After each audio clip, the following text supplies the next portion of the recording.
होइन माटो अनलोड गर्दैन त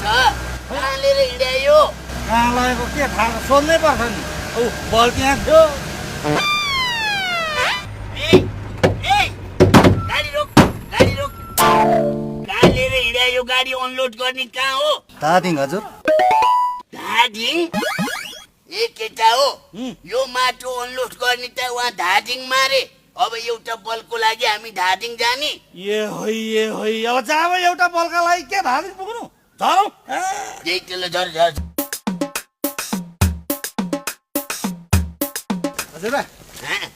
बल पनि हराइहाल्यो प्र्याक्टिस नपुग्ने भयो हार्ने भयो नि अब हेर नाति यो प्रतियोगितामा चाहिँ म रेफ्री हुनु पर्यो भनेर म प्रस्ताव गर्छु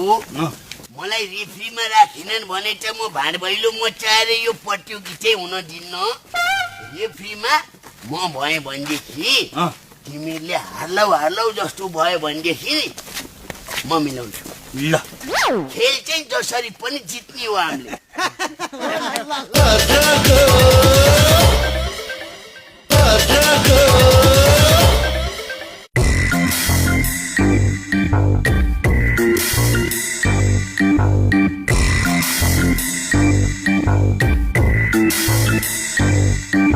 आज खुल्ला भलिबल प्रतियोगिता हुँदैछ मुर्खु भन्ज्याङ भर्सेस ककनी यस प्रतियोगिताको विजेताले नगद रु 1.5 लाख रुपियाँ पुरस्कार प्राप्त गर्नेछ र यस प्रतियोगिता सञ्चालन गर्न राष्ट्रिय खेलकुद परिषदबाट अन्तर्राष्ट्रिय रेफ्री हाम्रो श्याम घिमिरे निष्पक्ष रूपमा सञ्चालन गर्दै हुनुहुन्छ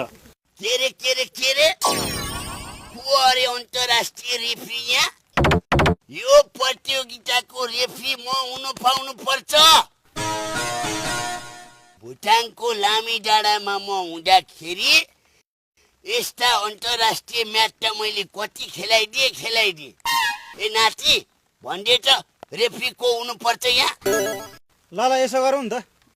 मिलाएर एउटा रेफ्री मलाई राख्थ्यौँ नि त अनि बाजे तपाईलाई रेफ्री गर्न आउँछ त कहाँबाट नआउनु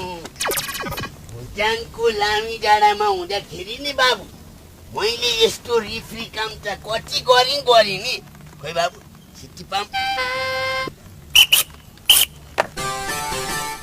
सुशील सर यो विवाद हुन दिनुभन्दा गेम सुरु हुन देऊ हुन्छ